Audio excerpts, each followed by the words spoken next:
Welcome to AIW Empowers interview series. I'm so happy to welcome our guest today, Ana Pautassi. Welcome, Annie. Anna, how are you today? I'm doing great. Thank you for having me. Well, it's our pleasure completely. Let's just jump right in. Can you describe your current job? For sure. So I am an entrepreneur. I have my own business called Dreaming Big Lifestyle, and I absolutely love it.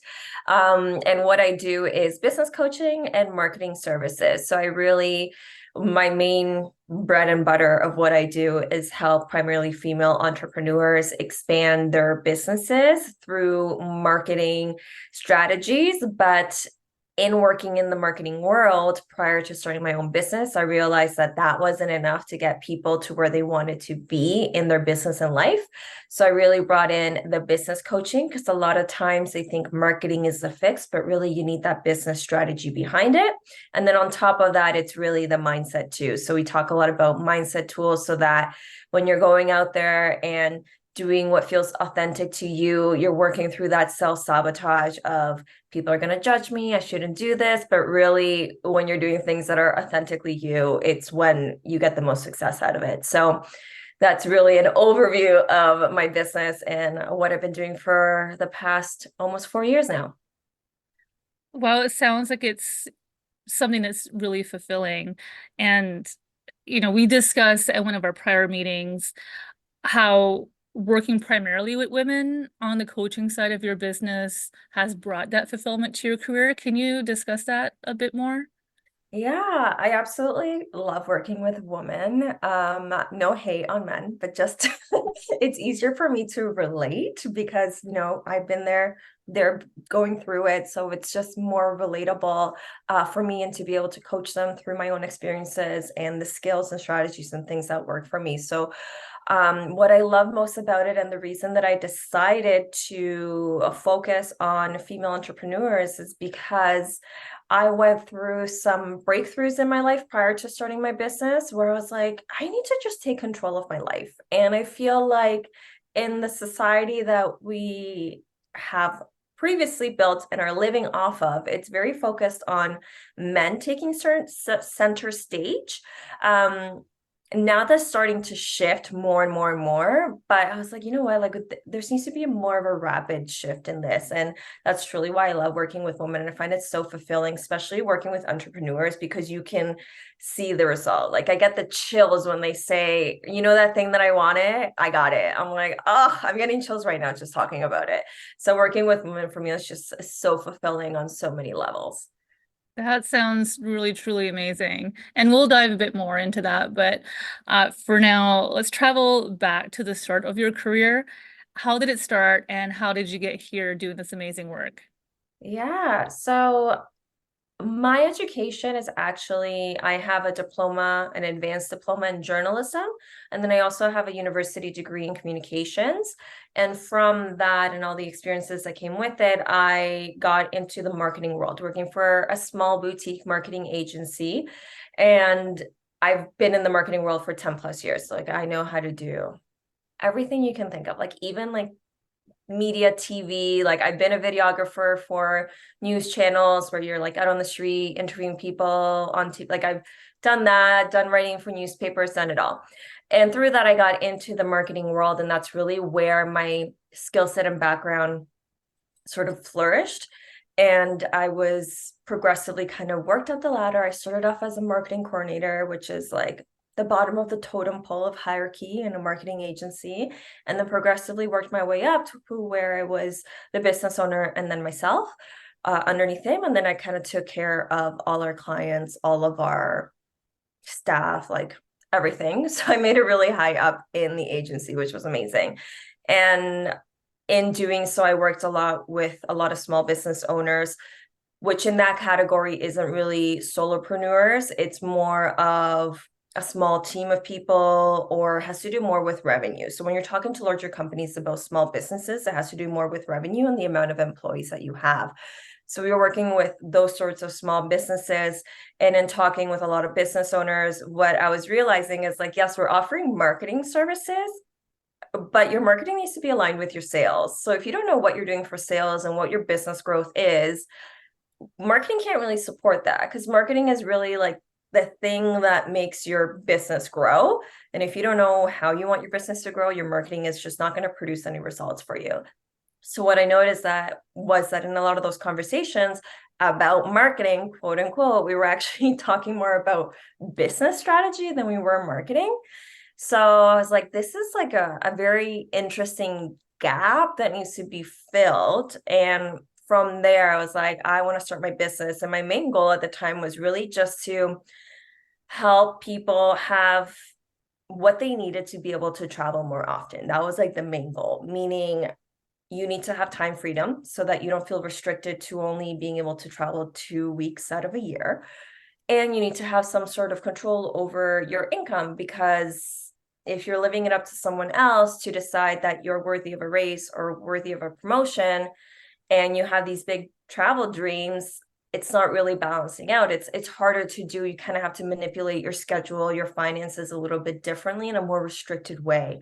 So that was sort of what ignited me to kind of start my business. Was I want people to have more control of their time freedom and their finances so that they can do whatever they want to do, no matter what that looks like. And I just brought in all my skills to it. So the business side of it, the coaching side of it, the marketing side of it, and all that. That's a really cool goal. I love that. And I feel like this may have come from some of your personal experiences. We talked previously about Peru. Can you Mhm. tell us about your experience there and how it helped propel you into this new part of your life? Yeah, so funny enough, that year in particular, so this was, I think, in 2018, if I'm not wrong. That year in particular, I ended up traveling to, I think it ended up being 5 different countries in one year, and I was still working a 9 to 5. So, like, really unheard of. Like, the time flexibility that I received from that job was amazing. Absolutely love it. Don't take that for granted. And the first trip that I did that year was to go to Peru. And this was right after having broken up with my ex at the time, which we had been together for 6 years. So it was a very like pivotal point in my life. And I was just so excited to go to Machu Picchu, which is like the old Amazon ruins that they have. And you can do a trek to get there, which I really just kind of handed myself over to my friend who really wanted to do this. And I was like, okay, you plan it, you tell me what's going on, ask me whatever questions you want, I'm going to jump on board. We did this trek that I think ended up being like 3 nights. And if you're not familiar for Peru, it's very high altitudes. So when you're trekking up these mountains, there's a decrease in oxygen. So you have to learn how to breathe and cope with probably doing something that's outside of your comfort zone if you're not used to hiking, let alone a like 3 night hike where you're camping in the middle of nowhere. Um, and then dealing with the altitude changes. So that in itself was a whole experience. And the funniest thing was that after the trip, I was like, I wish I would have known that I could have just taken a train to Machu Picchu and not done this hike. I feel fooled into this. However, that experience of the hike was so transformational because when you're going through that and going through like the altitude changes and you're hiking for like 3 hours straight until your first break, you're there. Yes, you're in a group, but like you're there by yourself. You're the one having conversations with yourself in your head because all you're trying to do is just make it another step. Make it like we can make this, Anna. Like we're doing this, we're going. It was such a mind game and it's crazy what you're able to do. There was definitely moments where I was like physically like I don't know how I'm doing this. And then mentally like trying to trick is not the right word, but it really felt like I was tricking myself to be like, no, like you're gonna make this. It's not the end of the world. You're not the first one to do this hike. You're stronger than you think you are. And it just was like a physical, a mental, and emotional experience to be able to push myself so quickly, so outside of my comfort zone. Because I'm not a person that goes hiking at all, like at all. So the fact that I did this, I'm like, yeah, it was a little bit foolish and definitely outside of my comfort zone, but it was clearly what I needed at that point in time because it was so transformational on all these different levels that now I say to people, like, you have to go on a hike. You want to transform your life, go on a hike that's going to push you completely outside your comfort zone.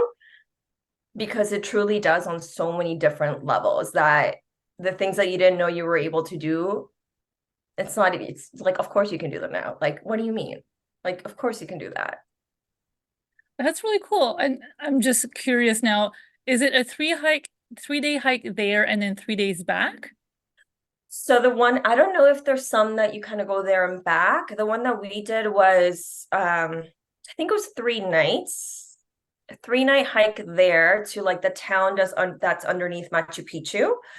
And then you go to Machu Picchu very early in the morning. It's like at 4 in the morning because trying to get on the bus is like a whole fight you have to do because they only let a certain amount of people in at specific times. Um, so you go, you do Machu Picchu, and then at night you take the train back to like Cusco or whatever town that you need to go back to. So you don't do the hike on the way back. I don't know that I would have been able to because after that hike, 2 days later, we decided to do Rainbow Mountain, which is a mountain that is different colors. Like it really just looks like a rainbow. You can Google it. It looks like a colorful rainbow. It's quite beautiful. And that I was physically dying. Like I didn't even make it all the way to the top. I made it to one point, and then there was like higher up you could go, and I was like, I can see the mountain from here. I'm good. Like I can't go up anymore. There was even, I think it was donkeys or something. I think it was donkeys that could take you up the rest of the way, and I was so tempted to pay for it because my legs were just destroyed. I was having such a hard time breathing. So I don't know that I would have been able to do a round trip of the 3 night one. So if that's an option, just be mindful. If you're not a hiker, I don't know if I would suggest it, but on the way there is fine. And then take the train back. Yeah, yeah, definitely. Oh, that's Yeah. really cool. And was that part of your life, your Peru trip, that kind of ignition of this new path in your life, all these things coming to fruition? Was that a bit of not an aftermath, but was it post burnout? We've discussed that at some point in your career, Mm. you had this experience.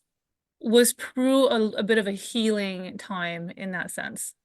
So Peru was actually pre-burnout. The burnout happened during 2020 pandemic situations. That's where the burnout happened. But what Peru did for me was propel me into doing a lot more mindset work. What I realized was that up until that point, I was really using travel as an escape from my life. And I used to have a really hard time being in the present moment. Like I was constantly thinking about the past or the future. It was really hard for me to like be present and be here. And after that Peru trip, I realized that I was putting myself on the back burner a lot, compromising a lot, making other people a priority. So I really took that year to learn more about mindset in the sense of you only get one life. So if you're noticing that you're not happy, and what I realized was that I kept saying to myself, if all I get in life is to be happy, that is amazing.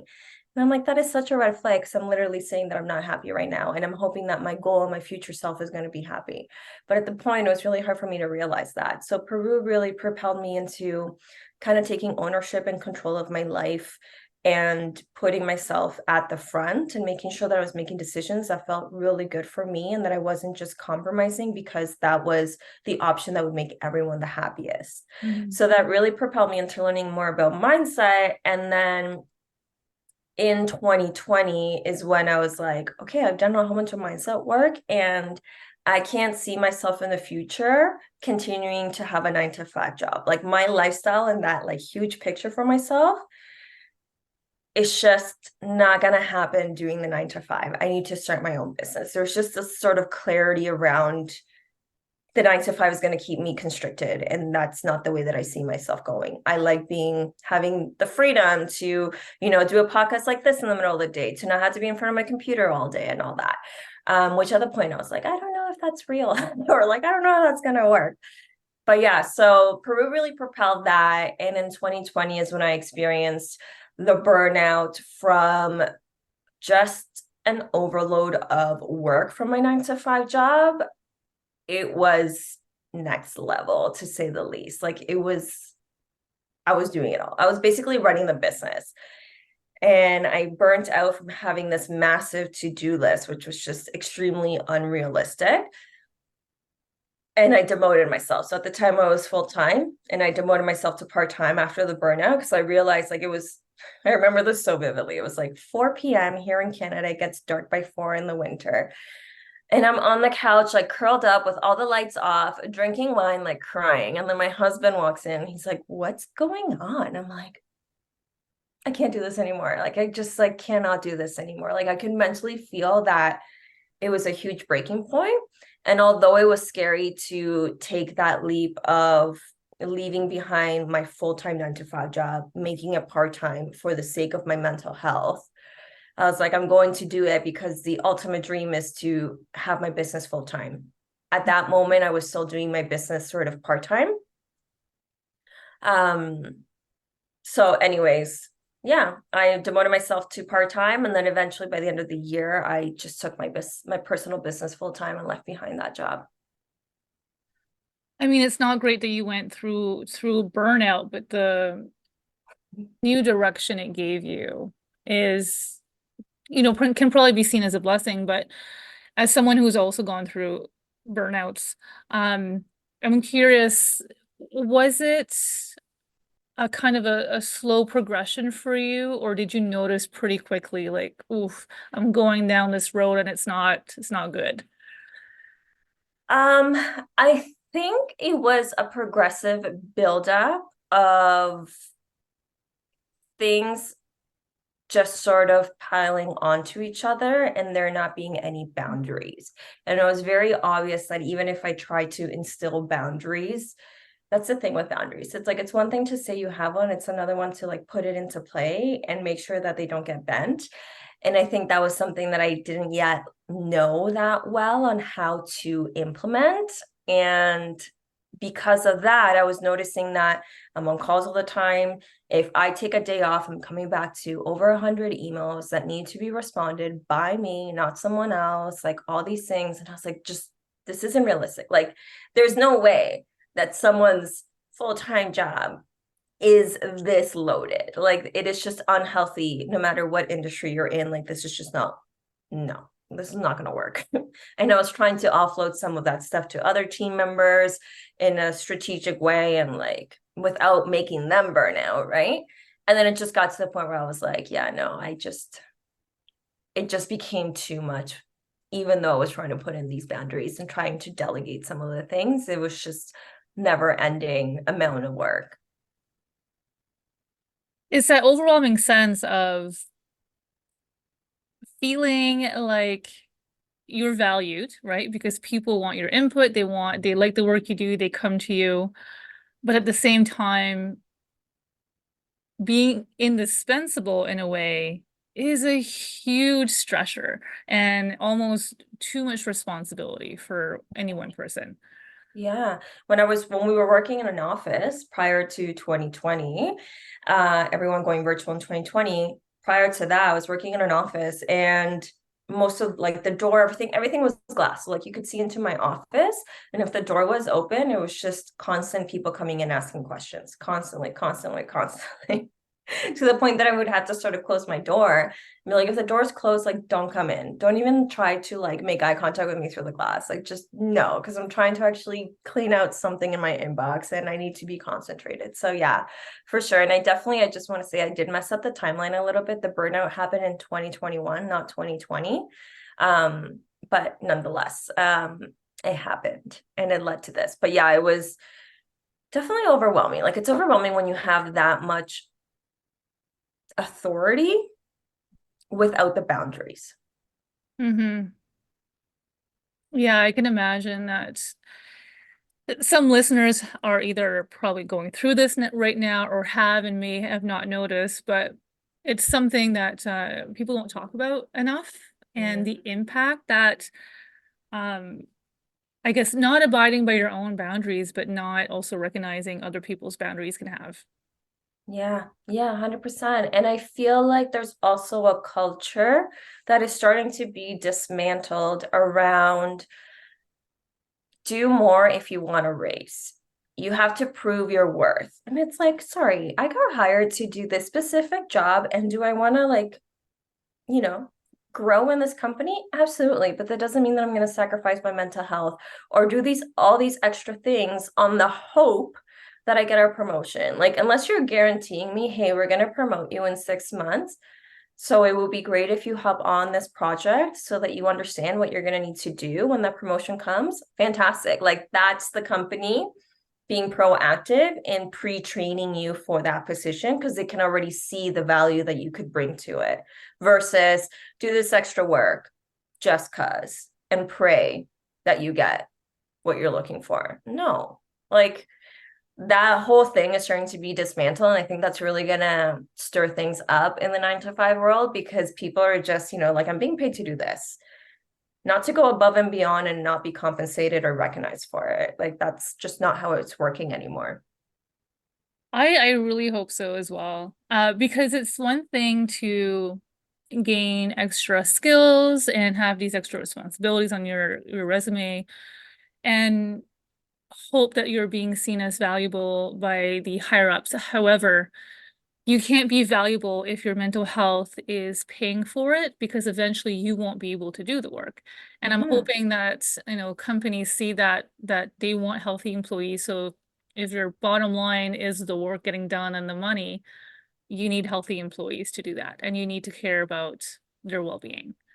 For sure. And then the other thing that tends to happen, or that I have seen happen in the corporate world, is that people will take on the extra work in hopes of getting promoted. And then they get promoted and they're like, okay, you're promoted, but you still have to do all the work that you were doing previously because you were able to. So why do we need to hire someone else? Why do we as a company need to acquire that extra expense of having someone take over the work that you were doing when you were capable of doing it all?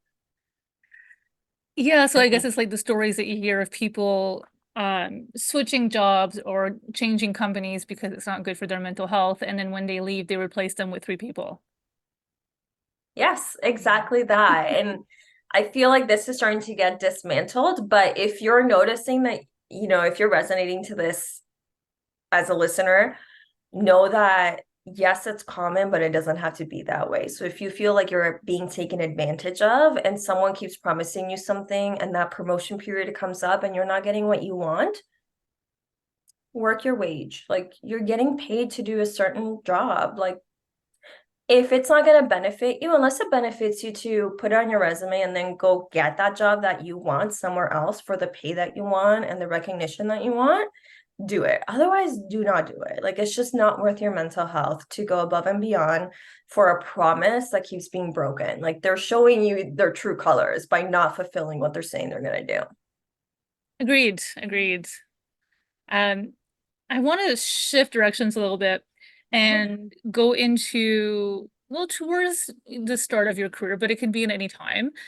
What mistakes come to mind that you've made in the past in your career? Um, Great questions. And a lot of them are coming to mind. So I'm trying to think of which ones are going to resonate the most or be the most impactful in terms of a learning experience that hopefully the listeners won't have to go through by hearing mine. One of them for sure has been asking for pay raises. I was working a 9 to 5. It was part-time, but it was a receptionist job. And I was there for over 3 years, and I only ever received one raise. And simply because I wouldn't ask for it, because I myself didn't feel worthy enough to be like, I should be getting a raise more than once every 3 years. So that's definitely a mistake I've made. Uh, I'm trying to think of some others. Like, there's definitely a lot because it's just natural. When you make a mistake, you're really just learning. And sometimes it's like a very awkward, embarrassing learning experience, to be honest. But go through it because you're going to come out so much better the other end having gone through that. Another one I would say that even most recently, like when I started my business, I wish I would have taken, because I started my business while I was still working full time, I wish I would have taken more advantage of having had that safety net of having a 9 to 5 income while I was running my business, in the sense of trying out more things and being okay to do like a trial and failure kind of situation, because I had the safety net of a consistent income coming in through my 9 to 5. So it would have really allowed me, if I had been more free mentally, because a lot of the times it's a mindset game, but be more mentally willing to have more freedom in testing things out, being uncomfortable, putting myself out there in like different ways to see what worked the best for me during those periods when I still had the safety net of the regular income. I wish I would have done way more of that, because it doesn't matter if you quote unquote fail. I don't like the word fail, because to me failure is just an opportunity to learn something, because Mhm. it's like an obstacle that's pivoting you in a better direction. um but that's something else that I wish I would have done more of. Not much else comes to mind right now, so I guess those are the two most impactful ones. And I mean, they kind of circle around the discomfort, right? And Yeah. it's okay to feel that, and then you get past it, you learn, and you move on. We've also talked about in our previous meetings before this interview about challenges with a money mindset and how that held you back previously, and then challenges with toxic workplaces. Can you tell us Mhm. about those challenges and how those impacted your career? Yeah. So challenge in a toxic workplace, I think the I want to talk about that one first, because it was so funny. So I started this job. It was downtown Toronto. For those that are local to Canada, it was downtown Toronto, um, like downtown, like financial district. And I was working as a receptionist 9 to 5. I had gotten this job, and not even 3 months in, I remember calling my mom, be like, I want to quit. Mom's like, why? I'm like, I don't know what it is, but like this just isn't right. And mom's like, oh, just like tough, like just do it for like at least finish your 3 months probation and then like see where it goes from there. I ended up staying there for like a year and a half, but I wish I had listened to that gut intuition, because it was the most toxic work environment ever, because there was this massive urgency and push for all the different departments to be better than each other instead of working collectively. And if things weren't happening at the level that heads up wanted, it was just disaster. It was one of those things where it was like everyone is, you could hear a fork drop in the kitchen in there, because it was just so quiet. No one wanted to, it was just not a good work environment. And this is something to look into when, if you're in the process of finding a new job, like what is the mission of your company? What is the vision that the company has?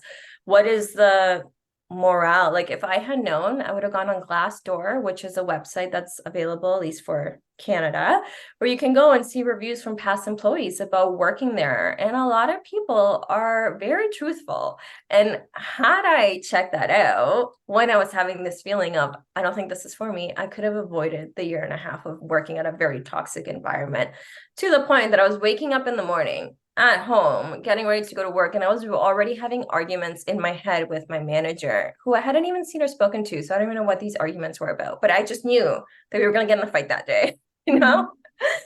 And that's the problem with toxic work environments, is that it just bleeds into other parts of your life. So just be very mindful that if you're sensing these things within the business that you're at, or the one that you're interviewing for,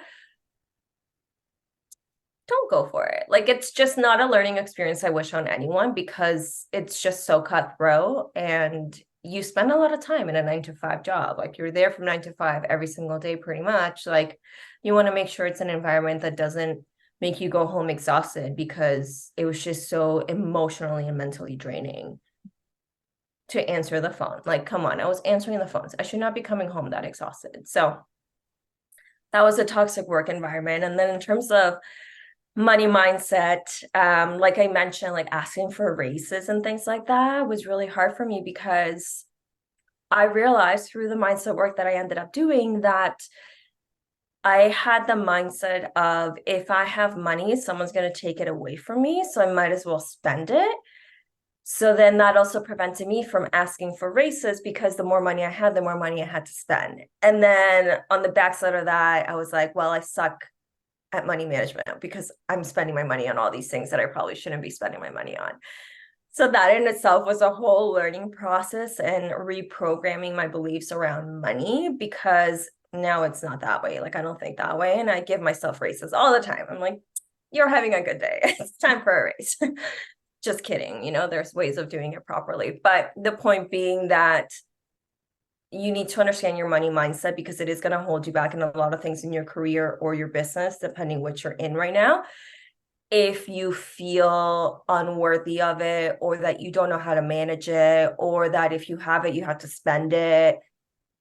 And if that's not the lifestyle that you see for yourself and you're constantly feeling financially unstable or feeling like you can't buy yourself a $20 shirt, but you really want it and actually need it, but you're willing to spend $20 on buying something for a friend, like that comes down a lot to your money mindset. And as soon as you're able to adjust that in a way that supports the life that you want to be living, it really just opens up all these different channels of making money and just fueling what it is that you believe in. Mm-hmm.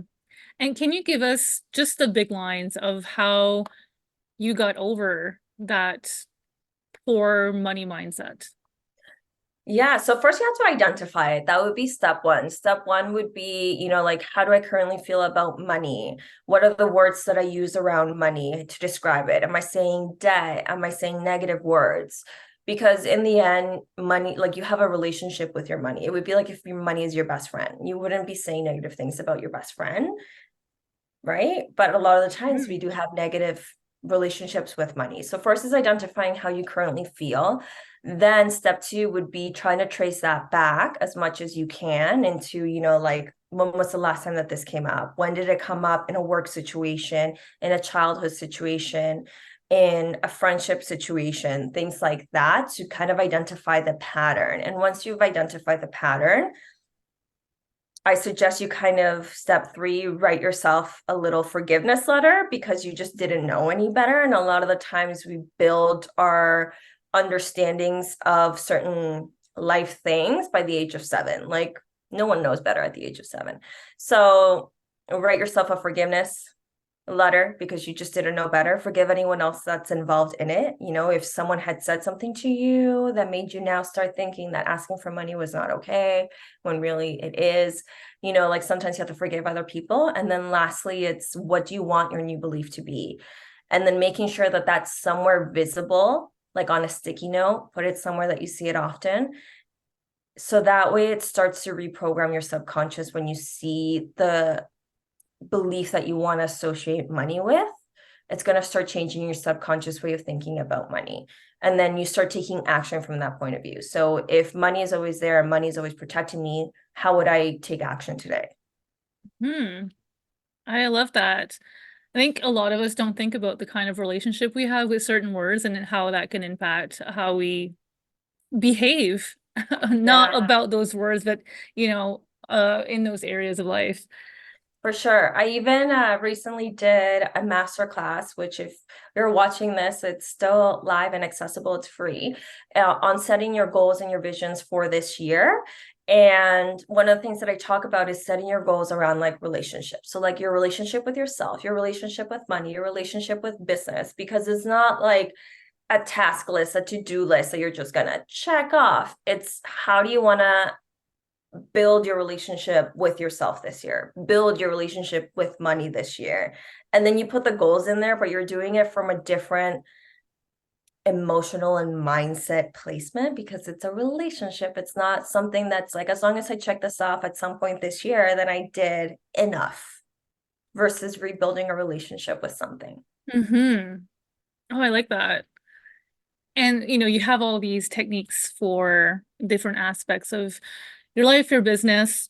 When it comes to yourself and your career, what do you consider your biggest success factor? I would say I would say having my business is the biggest success. I'm now in, so I took my business full time in January of 2022. So this is now going to be like my third year full-time in business. Like it kind of sounds surreal. That in itself is a huge success for me because I can vividly remember working at that toxic work environment. And I was already starting to have these ideas of having my own business because a lot of the things that I was saying was, I don't understand how people can be their own bosses. How do they know what to do? What do they do every day? And I soon realized that those things that you're like, I don't get it and it's not for me, are usually the things that we want the most and that are going to change our lives the most in the most beautiful way. So, having my own business, I think, is my biggest success to date because I think it's been brewing for so many years and I just wasn't consciously aware of it. And you saying like I don't know what people do and whatnot, because it's a lot, right? When you have your own business, you're doing a lot of things, not just the fun things. And you probably had to make a lot of sacrifices, not just to get to this point, but to have this business and this area of success. Can you talk a bit about the sacrifices you've had to make and whether you consider them now at this point to have been worth it? To be honest, I don't even think that I've made any sacrifices, which sounds funny because the idea behind having your own business and starting your own business, the storyline out there, and the most common one, is that you have sacrifice a lot to make it happen. And because I had gone through the burnout in the 9 to 5, I was like, I'm not building my business like that. I'm not building my business to burn out and basically be so stressed out and overwhelmed when I could just stay at a 9 to 5 and not be stressed out and overwhelmed because the paycheck is coming in. Like, bottom line is when you start a business, most of your worries are going to come from the financial side of it. So if you're not ready to kind of have that shaken up a little, stay in the 9 to 5 world because there's no need to stress yourself out. When you're a business owner, you have to wear a lot of different hats. And I wouldn't say that I made sacrifices. I've had growths because there was definitely areas where I was like, oh, I'm playing so small over here. I'm so nervous about posting on social media that I'm just ghosting it and not showing up on it. And I'm like, no, that's not working. So it's not really a sacrifice. It's just more of identifying of like where you need to grow in the different areas that come into play when you're running a business because you are doing it all and adjusting accordingly and being okay to get uncomfortable with it because obviously I wasn't posting on social media consistently because I didn't know what to say or how to say it at the time and how it would resonate and would I be judged because I just started my business and people don't really understand what business coaching is in my life and blah blah blah, and you kind of tell yourself all these stories. So it was really a lot of reprogramming the way that I thought and just getting uncomfortable, not really making the sacrifices. Like, mind you, there's definitely moments, like there's weekends where I've worked, but I wasn't sacrificing anything. I worked because I had nothing else going on. And I was like, might as well just get ahead with this, right?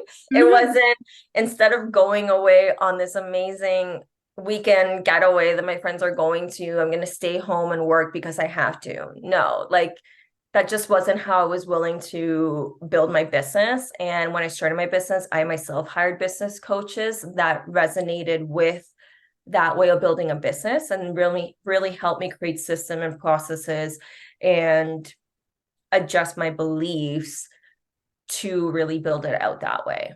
Mhm. I love that you had this really specific mindset about the way you wanted to structure your business and you went about it in a way that was purposeful and you knew what you didn't want and that wasn't going to be in play. So that's really, I think it's important for people who are thinking of building a business who are starting off to know that yours can be different. There's a reason probably why you want to have your own business and work for yourself. So incorporating those elements is important. Yeah, I always say your business supports your lifestyle. It's not the other way around because a lot of the times it's like it's business first or like work first. Everyone's like, what do you do? The first thing you talk about is the work that you have, like your 9 to 5 job. And I'm like, that's not what I want. Like when people ask me, like, what do you do? I want to be like, well, I spend my days on a yacht. Am I doing that? Obviously not yet, but soon, hopefully, fingers crossed. Mhm. But the point being is that I believe that your business supports your lifestyle. So if your lifestyle is or will be, or you want it to be, for you to spend 3 months of the year living in Europe and you want to open up a brick and mortar storefront, that doesn't necessarily align because you're going to need to be here to open up that store unless you spend time structuring your business and hiring the right employees that allow you to keep them in charge of the store while you go to Europe for 3 years. So it's really about creating a business that supports your lifestyle. So if you hate being on the phone, like don't start a business that requires you to be on the phone. Structure it differently so you do not have to be on the phone. Like if you're planning on offering one-on-one services like coaching, like maybe you're doing that through like a virtual app like WhatsApp or Voxer or Telegram, or you're creating courses that are pre-recorded instead of you having to be on the phone. Like there's a lot of ways to adjust it, but if you know the lifestyle that you want, your business is meant to support it. And that's truly what I believe in and how I built my business. Amazing. And with this in mind, where do you see yourself in 5 to 10 years?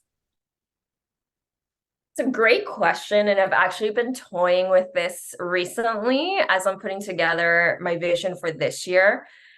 And I still find it kind of hard to answer because I feel like there's going to be a lot of changes in the next 1 to 2 years in my life. So then in order for that, it's almost like in my mind, I'm like, I need for this to happen in order to see what the next step looks like. Because a lot of the times we're trying to figure out all these answers that there's no way you would know unless you take the first step. Like the first step is going to show you the rest of the path. And right now I can sense that this year, next year, there's going to be a lot of changes that are just going to show me a way different path than what I could be thinking or predicting right now. So I'm not 100% sure what that looks like, and it doesn't scare me in any way. It actually kind of excites me because it leaves it a little bit up into like the magic of possibilities, which I kind of love. But there's definitely certain things that I have in mind. Like I want to keep growing my business. I want to hire at least one more team member for the marketing side of my business, things like that. Like I see a lot of growth and expansion. But in terms of providing exact things right now, I'm a little hesitant to do so because I have a feeling of what they are, but I'm not sure. And I don't want someone in the future listening to this and be like, remember when you said that? So where's that happening? Completely fair, completely fair. But you're not fully off the hook. You mentioned spending time on a yacht, maybe some time in Europe. When you look at your life in the future, long term, blue sky, Yeah. what do you see for yourself? What would those long term goals be if you could just, have a wand and be like, yeah, that's what I'm going to be doing. Yeah. Well, I love to travel. So that's something I'm never going to stop. I absolutely love traveling. And the more I can do of that, the happier I will be in life. So that's definitely high on my list of places to see, things to do. The other thing, and this I know for sure, very vivid about it, is I want to own an estate. At first I was like, I want a farm, but I was like, really, I don't want a farm. What I want is like a nice house on a lot of land where I can have like a stable with horses, have some chickens, have like a beautiful backyard with like a greenhouse, like very like farmer vibes, but more bougie than that. That is definitely something that I see for myself. That sounds fun. Like your own little getaway. Yeah, Yeah. like that sounds amazing to me. Like being in the middle of, not the middle of nowhere, but being sort of like on my own plot of land with a whole bunch of animals, because animals are just very emotionally soothing to have around. So I would absolutely love that. Just like in the middle of the day, be like, oh, I want to go like for a horseback ride. Or just go for a horseback ride. Like, how amazing would that be? I love it. Yeah. You mentioned like not really considering certain things to be sacrifices, especially, with your own business and the way you structured it. But on the days where you wake up and you don't feel like it, how do you motivate yourself? You said the right thing. How do you motivate yourself? It's not necessarily about motivation. And I think a lot of people get that messed up. And it's something that I really change my mindset on because motivation comes and goes. So when motivation kicks in, you need to have a system in place that allows you to utilize it. So if you're like, I'm feeling very motivated this morning, that's the day where you need to be creative. Be as creative as you can be. Write down all the ideas for that course, for that social media, for that download, for that website, whatever. Spend it being creative. And the rest of the time, it's not about motivation, it's about discipline. So you need to have a plan in place so that you know what you're doing every single day. Because this morning, for example, I was like, oh, I'm kind of tired. I have a couple of calls today. Like, what if I just do my calls? And I'm like, what am I talking about? I have literally 4 things on my calendar I have to do. It's not even going to take me an hour. But because I have my days planned out, I can be disciplined and I feel so much better getting that stuff done. And it really allows me to have very short working hours because it's the discipline. I'm disciplined with my schedule. My schedule is set up, and yes, things do move around, but it allows me to not need to have this fallback of I need to be motivated every single day because that is just not possible to do at all. Like, I don't know how the people that say they're motivated every day, I take it with a grain of salt because I'm like, I don't know how you're doing this in all honesty. Like, anyways, the point being is that I'm more for the discipline, like the discipline of showing up, of working towards that bigger vision that you have. Like, I know that if I show up today and do the work, I'm one step closer to owning that estate, to being on being able to go on that many more trips. Mm-hmm. Just having that vision of your why, your goals or whatnot, and Yeah. having that as it's kind of like that carrot, right? You have that little carrot helping you Yeah. step a little bit further forward. So if I love someone if someone wanted to, do what you do now, so having your business, being a coach, working with women, what do you feel at this time would be the best educational preparation for someone wanting to do this? Definitely listen to podcasts out there that are specific to business and where there's entrepreneurs talking about their businesses. Those are amazing to get a sense of what it can take and for you to also understand that business can be run in a lot of different ways and to find which one resonates with you and the lifestyle that you want. Again, business supports your lifestyle. So make sure you're gravitating towards the one that suits you best. And then I definitely suggest working with a coach. And that's not for me to like plug myself in any single way. Whether you work with me and someone else, it doesn't matter. Find a coach that suits your needs. But it's really the idea of working with someone that has already been through what you want to accomplish so that you can get there that much quicker. I honestly believe that if I had not hired a business coach, I would not be this far into my business. I would not be this many years taking it full time and making the same and more of what I was making in a 9 to 5 job. Like, I really don't think that would have been possible had I done this by myself. I think it would have taken a lot longer because in having a coach, I'm able to go, hey, this is the strategy I'm planning on doing. What do you think? And then they go, well, I tried that a couple of times and this and this and this didn't really work for me. This is why. So you're almost like learning based on their experiences, and it allows you to kind of customize what you then want to go and implement in a way that is more likely to be more successful because you're talking to someone that has seen success from doing X, Y, and Z. It's like having a mentor. Exactly. Hmm. And are there any issues or trends coming up now or that you see in the future that would have an impact on the field that anyone interested should be aware of? Uh, I I feel right now that the way that the people are buying stuff, the instant gratification has always been there. It's never gone away. And I think now it's kind of amping up more again. We kind of go through like ebbs and flows of it. So when you start your business, start with something. If you're going to be service-based, one-on-one is a great way to start because as you work one-on-one with people, you're going to learn what works, what doesn't work, what is almost like a standard in your process of teaching or mentoring or whatever it is that you do, and what things aren't that sort of standard. And then you can take that and turn it into a course for those that want the instant gratification of, I want to click add to cart and already have the thing in my email so I can dive right in right away. Mm-hmm.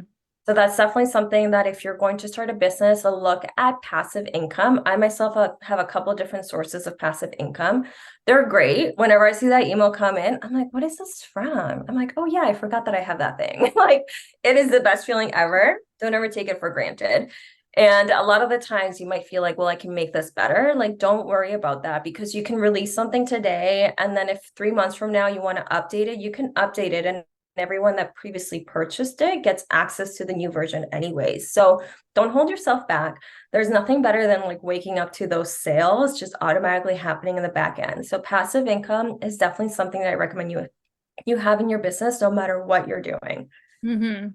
And not double down on perfectionism. Yes, 100%. 100%. People get so lost in that, which I completely understand because that comes down to the side of being uncomfortable and being vulnerable, that you want everything to be perfect because it's a representation of you. And I totally get that. But it's so much better to get the money. Okay. Like, let's just be real. Like, in the end, what you're offering is still amazing, and people are going to learn from it and have a transformation from it. So, don't worry about it being perfect and like having a beautiful bow on it. Just get it out there because, if you had the cure to an illness, you would be doing everything possible to get into the hands of people. So think about it that way for your business. Like you're just trying to get this information that it's going to be transformational for people into their hands as quickly and easily as possible. Simplicity there's nothing wrong with simplicity. Okay. I love that. I hate when I'm like, I don't know how I got onto this webpage. Where was I? And I'm like, I just get so lost. And now I'm no longer a buyer because I don't even know what I was looking at anyways, because I went down the rabbit hole too fast, too quick. Right. So don't worry about it making things simple. You just want to get what you have to offer in people's hands. And it doesn't matter if it's not perfection, it's still valuable. Mm-hmm. And with that being said, with all the people that you've met prior to having your own business and now with being in your own business and um, doing that kind of work and networking, what have you noticed are the personal attributes of people who tend to be more successful in the field? Really good question. I think it comes down to two things, and I'm just like a broken record at this point, but being uncomfortable, like being okay to just be yourself gets you way more results than anything else. I'm going to change it to three things. So that's number one. Number two is building a community. The people out there that are engaging, that are messaging, even if you look at Taylor Swift, whether you're a fan or not, you can admire the fact that she built this empire.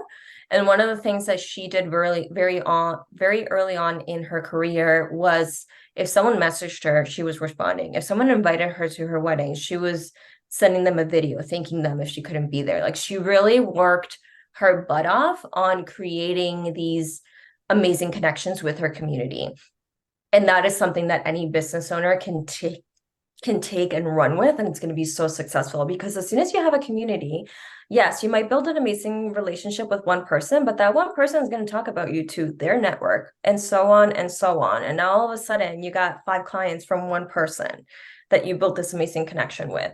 So that would be the second. And then the third, I don't even remember what it was that I was going to say, so it obviously isn't as important as the other two. Be uncomfortable and connect with people. I love those because a big part of that message is we tend to have these role models, right? People that we look up to, sometimes in our field or not.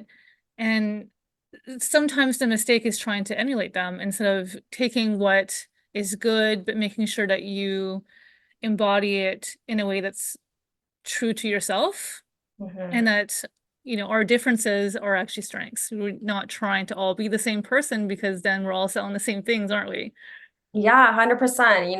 The number one thing for business owners is in all transparently, there's thousands, if not more, business coaches out there. But the main difference of what I do and they do is me. Like I'm the one behind this business. So what I'm teaching is automatically going to be different and going to resonate differently than what Anna over there is teaching, just simply because we're not the same person. Hmm. No, someone else is asking you, I want to do this. We talked about education. But what kind of experience, paid or unpaid, would you encourage people to take on very early on just to get that learning experience?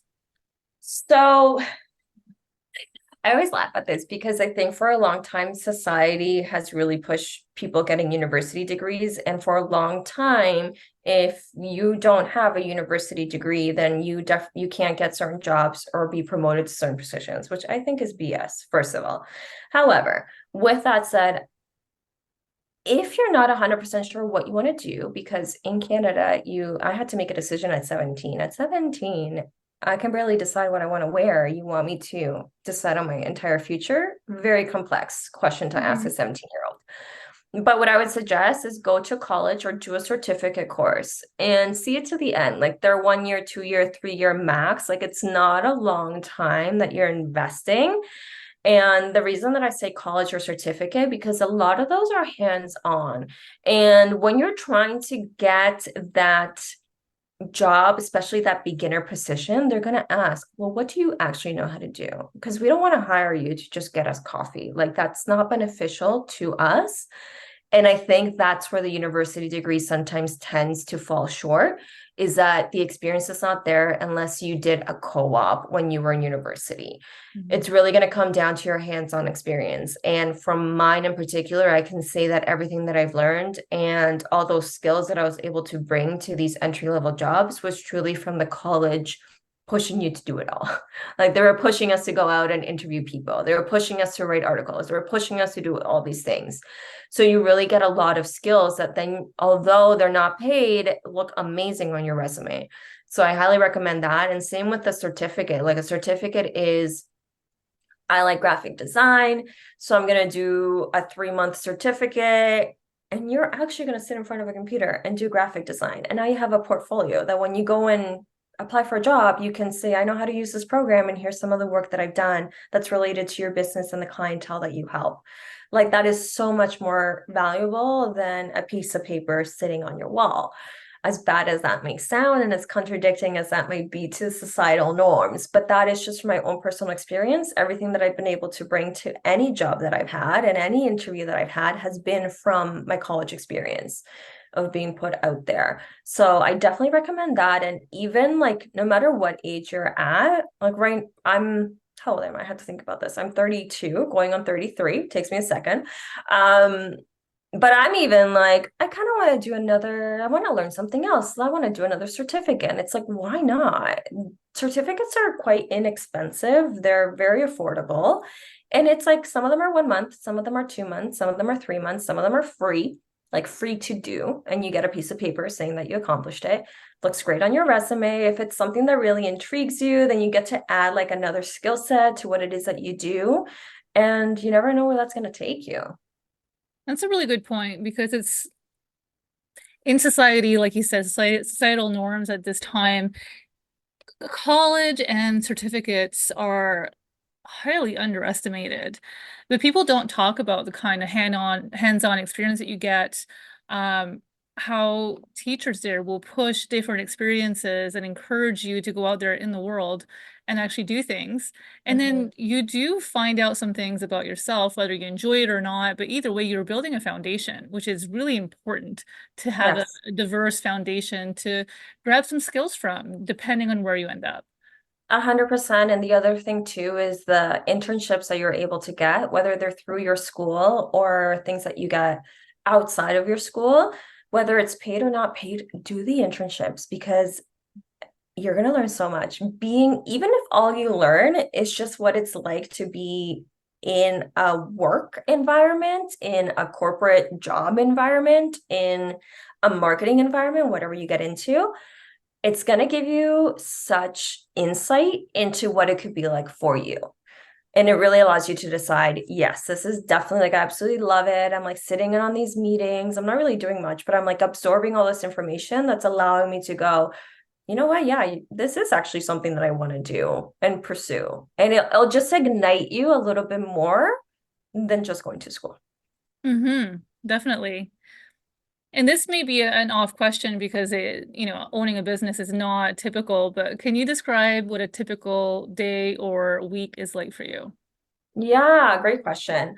Um, Typically, it doesn't look typical. So I have certain days in the week where I do my calls.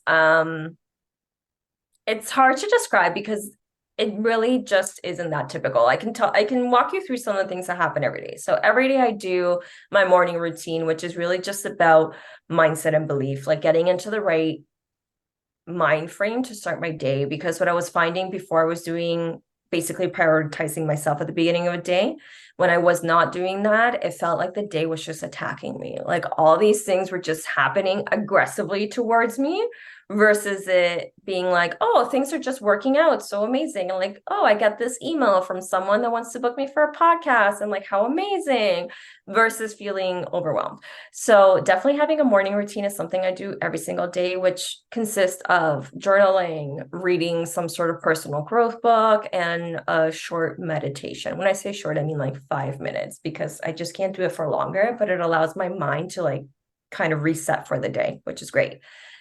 And then a typical day can look like answering emails, working on the marketing side of my business because I have marketing clients and coaching clients. So on the marketing side, that looks like writing social media, scheduling newsletters, writing blogs, editing websites, going on a photo shoot. Like it's very diverse, but there's usually a component of that within my week or a few of the days throughout my week.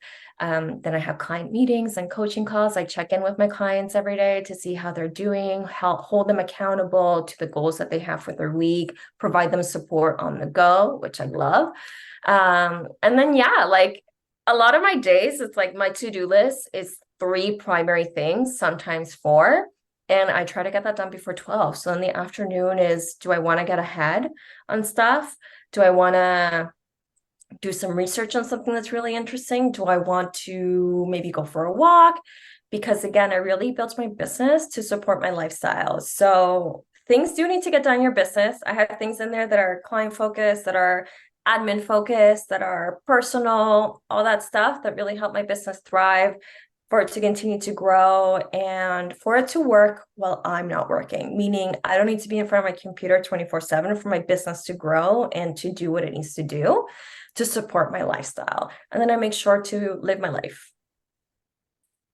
Sounds like a great week, honestly.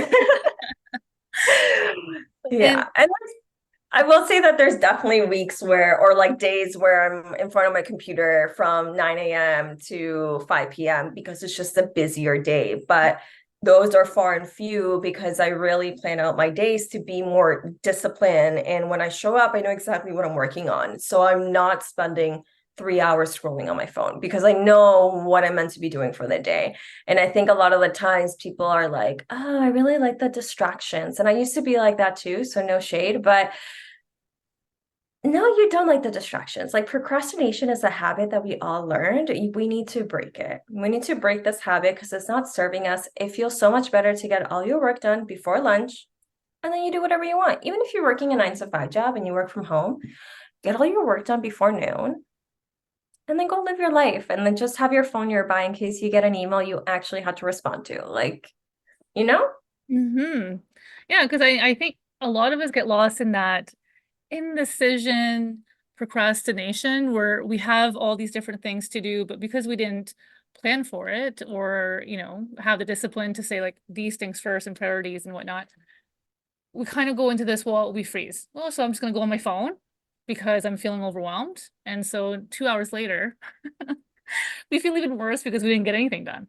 Yeah. So, I'm guilty of that too. I'm guilty of that. There's definitely days where, I'm like, I wish I had a bit more motivation today. I'm like, I'll just go on my phone for a little bit longer than I intended to. Like it happens to the best of us. Like it's okay. But like you said, having things planned for your week and for your day really allows you to kind of take the guessing game out of the way. And then even if something does come up that was unpredictable, it's okay because you already finished your three things for the day, and like you can just work on it in the afternoon and it's not the end of the world. It doesn't feel like the world is coming down on you, which is what it used to feel like for me. I'm like, everything is just piling on and I don't understand. And how am I supposed to get all this done? And by changing the way that my week looked to it being these are the three main things that I'm working on.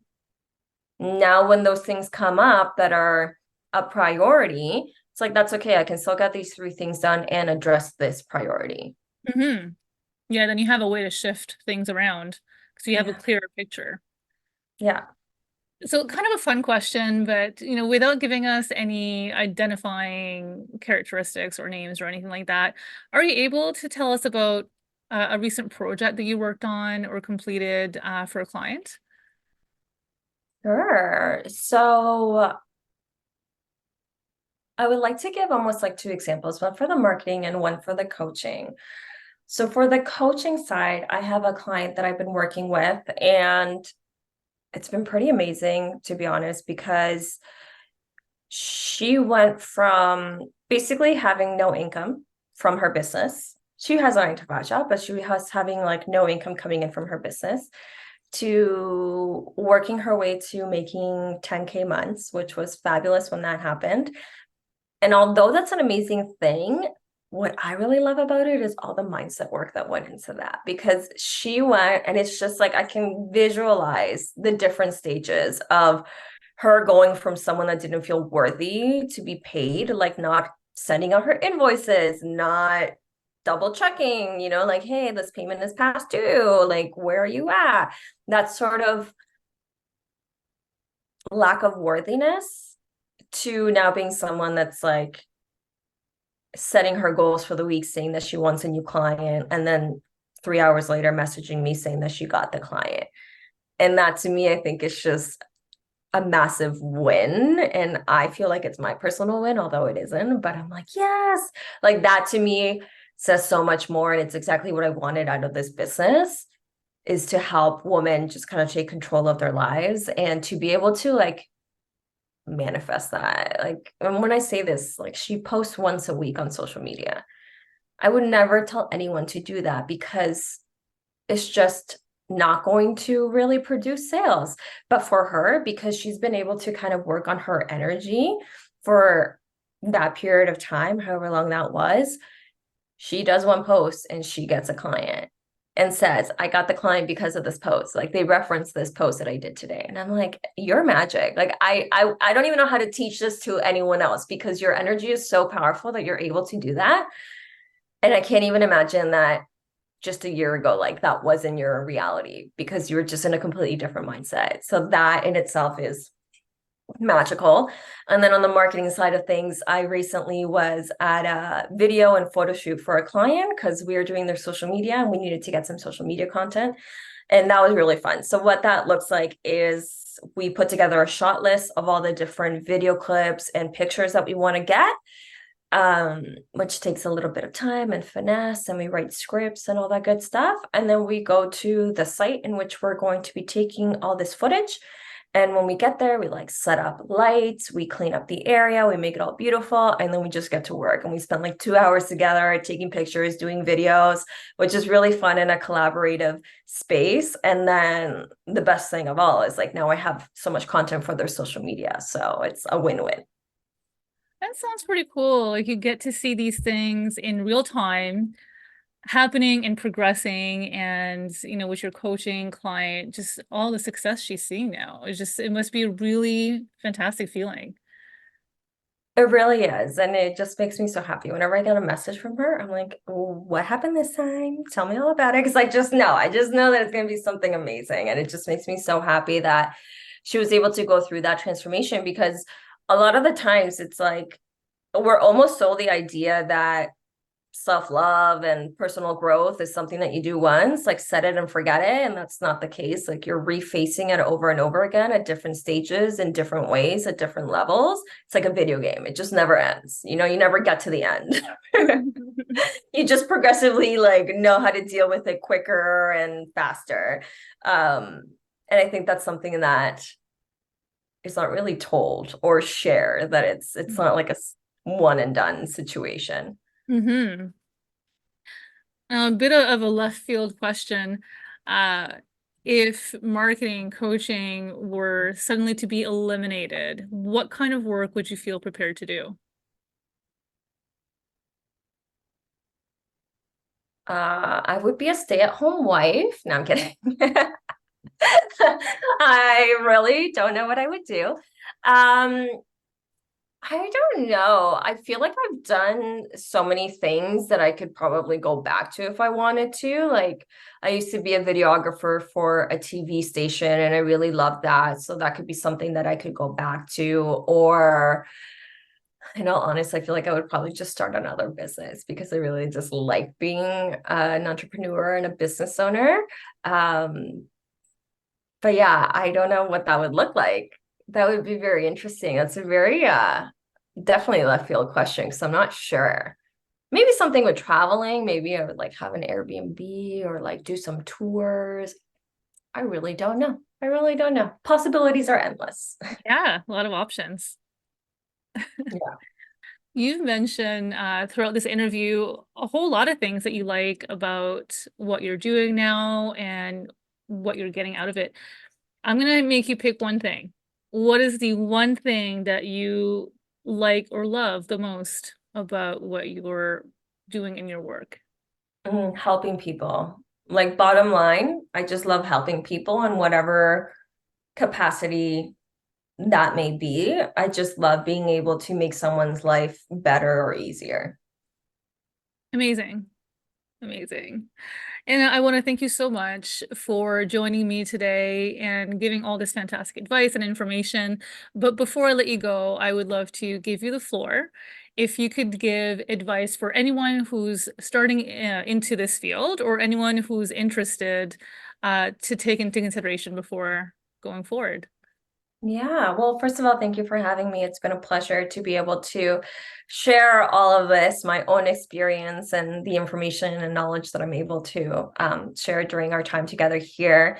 If someone is looking to get into business coaching or marketing, the first thing that I would say is on the marketing side of things, you can find virtual certificates that allow you to, within like 3 months, walk away with a certificate on the foundational stuff of marketing, which is going to be so valuable to anywhere that you apply or even starting your own business. It's going to give you really like marketing 101 that is going to allow you to sell these services. And if you really want to freelance, there's so many websites out there like Creative Market, Fiverr, Upwork, things like that, where you can sell what you do, sell your services, and start building a portfolio, which would be amazing for you. And on the coaching side of things, if that's something that you want to start, definitely hire a coach. I myself, as you've heard, I'm a business coach. So you can check out my website, Dreaming Big Lifestyle, and I have a .com. And I have a couple of services on there on how we can work together and we can build out your business. And if you already have a current business and you're looking to grow it to consistent income, 10K, 20K, and really structure your business to support the lifestyle that you want, that's also something that we can do together. Amazing. Thank you so much, Anna. Thank you.